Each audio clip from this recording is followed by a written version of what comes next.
People in Argentina mobilized to protest the murder of the journalist and social leader Facundo Molares at the hands of the police of the autonomous city of Buenos Aires. In the UK, junior hospital doctors launch a new 4-day strike over pay restoration. And the Syrian authorities confirmed that more than 20 military troops were killed in a terrorist attack in the east of the country.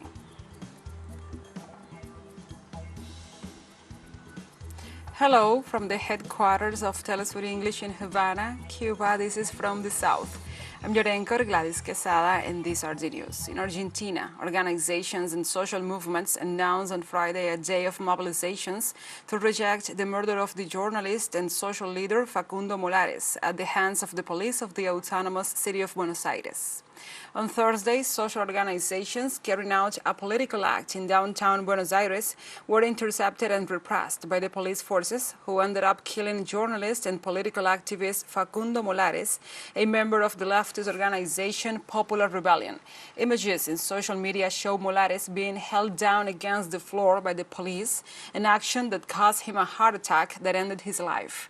After the death was confirmed, union leader Eduardo Beiboni called for mobilizations on Friday right where Molares died to repudiate the actions of the city police, as well as the statements made by the city mayor and the presidential candidate Horacio Rodríguez Larreta, who expressed his support to police's actions.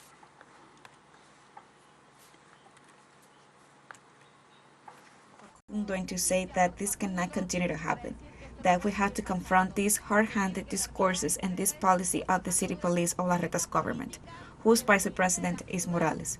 The whole election campaign made reivindications that violence, directly as it was with the people of Jujuy, and then to be applied throughout the country, and here we're seeing the consequences with the life of Facundo.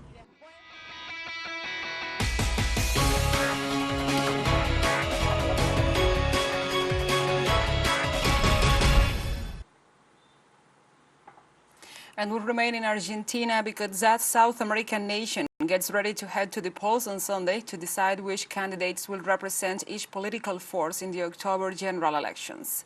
Campaigning activities and rallies will close on Friday as the electoral silence comes into effect, amid a context of increasing social unrest brought about by the murder of a journalist at the hands of the police and the killing of a young girl at a robbery earlier this week. These recent events have prompted the suspension of several closing campaign rallies. Sunday's open primaries will decide which candidates will represent each space in the upcoming general elections. For the ruling coalition, current economy minister Sergio Massa will face social leaders Juan Guaidó in the dispute to become the official presidential candidate, while within the right-wing opposition coalition Together for Change, Buenos Aires City Mayor Horacio Rodríguez Larreta faces former security minister Patricia Bullrich.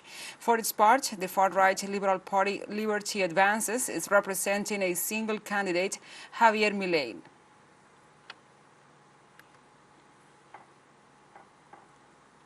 Brazilian President Luiz Inácio Lula da Silva has vindicated the use of public resources in educational programs and projects. The head of the state supervised the construction of the new headquarters of the Institute of Applied Mathematics of Rio de Janeiro, one of the largest in the region. During his speech, he made reference to those who criticize him for spending resources on this project and clarified that those destined to education are not an expense but an investment.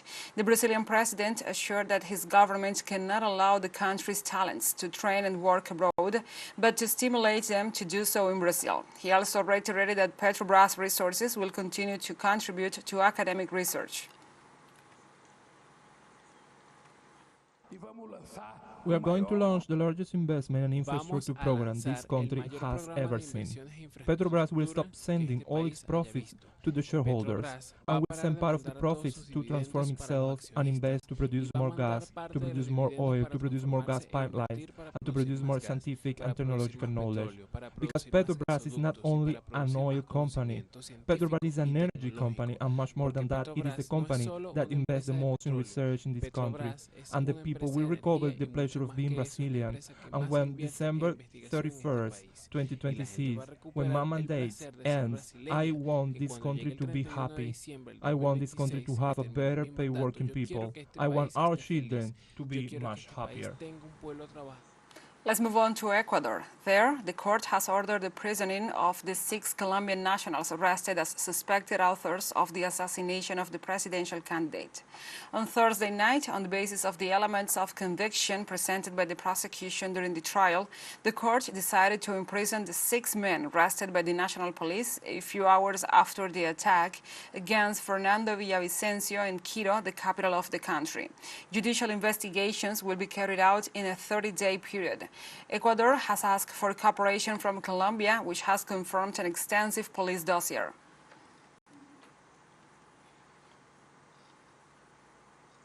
And in a positive note, Mexico has been able to reduce poverty by 16%. According to the National Council for the Evaluation of Social Development Policy, CONEVAL, almost 9 million Mexicans are no longer poor. The figure increases in some cities like the capital, where the reduction reached 21%.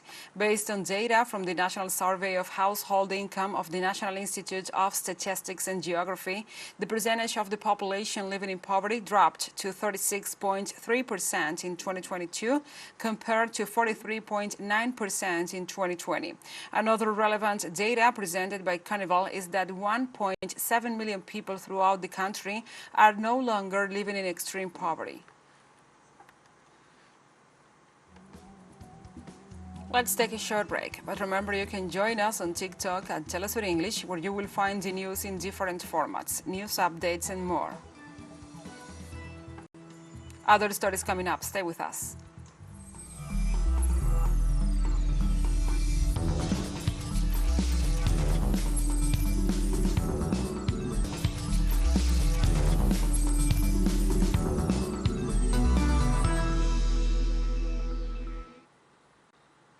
Welcome back. The Emmy Awards ceremony, the most prestigious award in the U.S. television, has been cancelled due to the actors and writers' strike in Hollywood. Ceremony organizers announced the 75th Emmy Awards ceremony has been postponed until January 2024.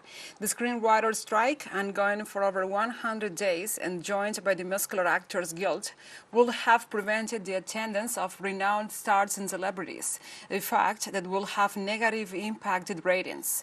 Film and television writers walked out back in May over demands for better pay and residuals, guarantees over the future use of artificial intelligence, and other working conditions. The strike has brought countless film shoots and productions to a halt, costing the industry millions of dollars each day. But negotiations remain deadlocked.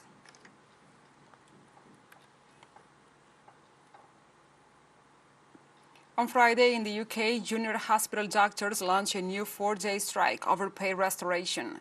This new strike comes amid record patient waiting times due to a large pandemic backlog and strikes across the economy due to the worst cost of living crisis in a generation.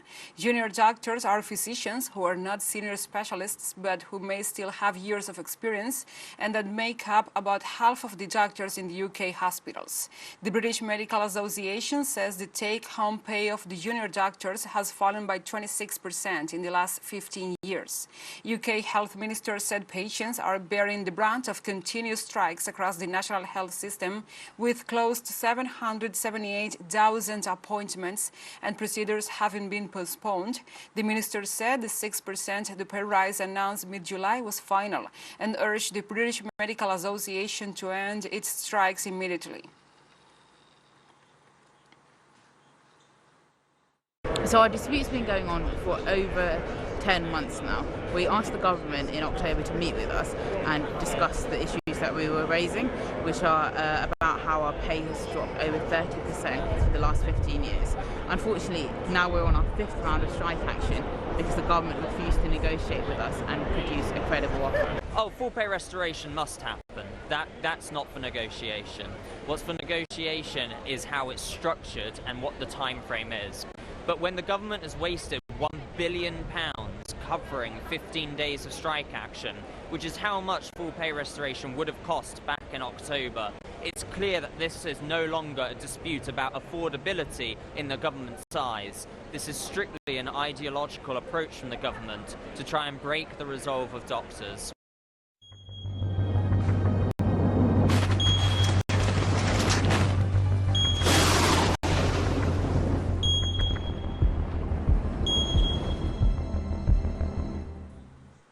And now we address their topics. On Thursday, in the U.S. state of Hawaii, a terrifying wildfire left 80% of the historic town of Lahaina charred in the island of Maui. So far, the human toll stands at 55, making it the deadliest disaster in the history of the state.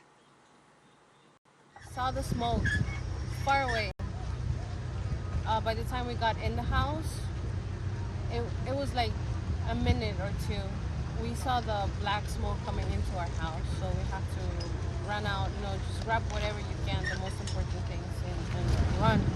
We got in the car and we were able to see the flames from our neighbor's house burning already. On Thursday in Bangladesh, the Directorate General of Health Services stated that a total of 2,959 people were diagnosed with dengue fever in the past 24 hours, the highest number in a single day so far this year. According to the health portfolio, recent reported infections have increased the number of dengue cases to 78,028 in Bangladesh so far this year.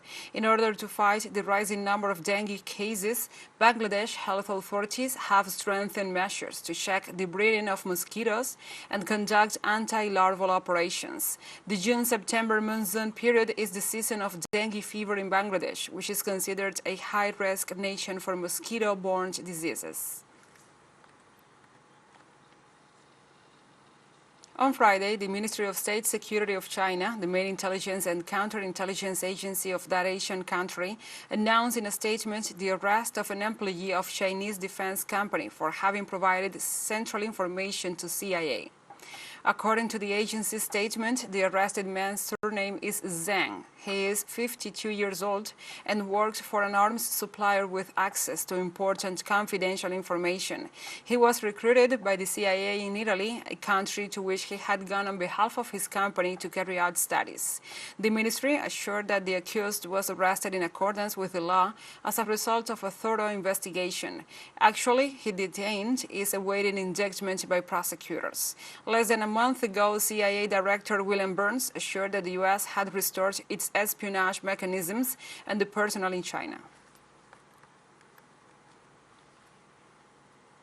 teleSUR English launches its own videos on demand site for you to go and revisit our interviews, the top stories, the special broadcastings, and more. Just go to the top left corner in our website homepage and click in the video option to access our VOD platform. And now we will have a short break. Stay with us.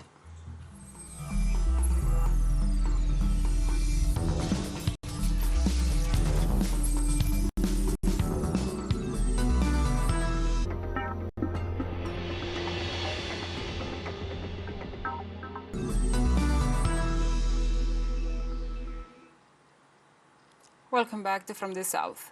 Syrian authorities confirmed that 26 military personnel were killed in a terrorist attack in the east of the country.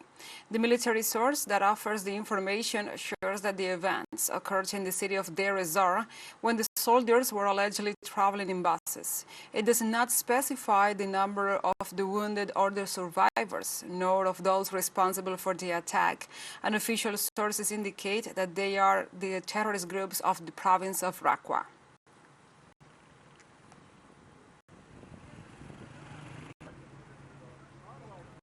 On Friday, Israeli occupation forces killed a Palestinian and wounded 8 in a raid in the occupied West Bank. Wafa news agency reported that Mahmoud Jurad was shot in the chest, while the Israeli soldiers were raiding the Tulkarem refugee camp in the northern occupied West Bank. Violence in occupied Palestine has worsened over the past 15 months due to increased Israeli raids and the incursions by the Jewish settlers into the Palestinian villages. According to Wafa, Israeli occupation forces have have killed more than 200 Palestinians in 2023. Israel subjects millions of Palestinians to military rule in the West Bank, which it occupied during the 1967 war. It has continued to build settlements, considered by most countries as illegal.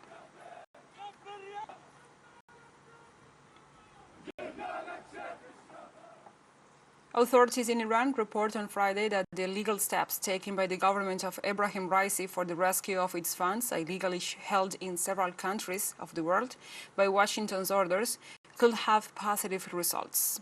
Official Iranian sources confirmed the possibility that tangible assets located in South Korea, Iraq, and in the European banks could be transferred to their legitimate owner.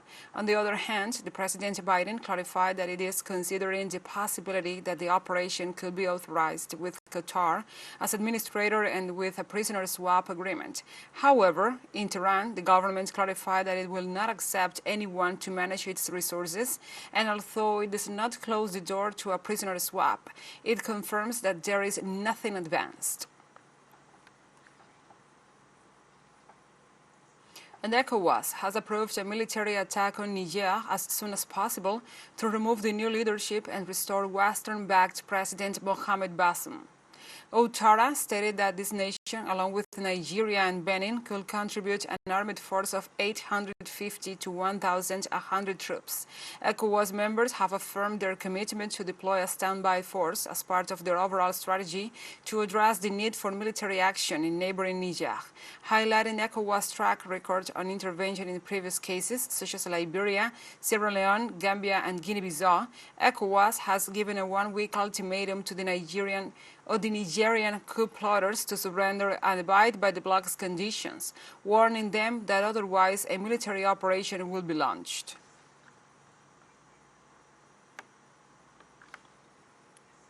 Niger's transitional government has not commented on the declarations made at the ECOWAS summit, but ratified before Paris the request for the withdrawal of its troops. Niamey accuses French forces of violating the airspace and reminds Paris that after the dissolution of all military cooperation agreements, the presence of its troops can be considered illegal. The 15 members of the ECOWAS resolved to activate a standby force in response to the recent coup d'etat, but stressed that their permanent commitment to restore order by peaceful means. However, Washington and Paris continue to push the coalition to use force. ECOWAS imposed sanctions on Niger, and Nigeria, the country's southern neighbor, has begun to establish a de facto blockade. The International Federation of the Red Cross on Thursday called for financial collaboration in the face of intensifying hunger in the sub-Saharan Africa. The organization pointed out that the current armed conflicts in Africa and Ukraine intensify the food insecurity in the subcontinent, which was already suffering the effects of the ecological crisis and the aftermath of the pandemic. The Red Cross called for about $245 million to help alleviate extreme hunger and assessed about 7.7 million people in more than 15 countries of the region. In this context, the Red Cross organization noted that 1 in 3 children under 5 years of age suffers from acute malnutrition and 2 out of 5 breastfeeding women suffer from anemia. Libyans packed the streets of the capital Tripoli on Thursday for the Medina Summer Nights Festival, following the local administration's efforts to revive the city's historic center. The government and the local authorities in the old city organized a night full of events that attracted numerous local and international tourists. The historical center of Tripoli, known as Medina, is receiving more foreign visitors after the lifting of the UN embargo in 2003. Civil engineer Abdul Qudus Abdul Jawad Al-Maghribi noted that Tripoli's historic center once lacked interest, but currently locals are looking after the government and the people's effort to restore it. Libya has suffered more than a decade of intermittent conflict, with several militias forming opposing alliances backed by foreign powers since a NATO-backed revolt overthrew ruler Muammar Gaddafi in 2011. A message, not only in Libya, but even to the world, that Libya is a safe and as a good things. And the most beautiful thing is, every year we are developing. Of course, we are very happy as citizens, as people, and as resident of the city of Tripoli to hold such nights and such events. In fact, all thanks and appreciation to the Government of National Unity and the Old City Administration, as well as the Old City Organization for Development, for reviving such events. As citizens and residents, we lack these things. We lack exhibitions and dialogue and cultural sessions. And like this, we have come to the end of this news brief. But remember, you can find this and many other stories on our website at telesurenglish.net. And also, if you feel so inclined, please join us on social media for all the latest news. We are on Facebook, Twitter, Instagram, Telegram, and TikTok. For TeleSUR English, I'm your anchor, Gladys Quesada. Thank you for watching.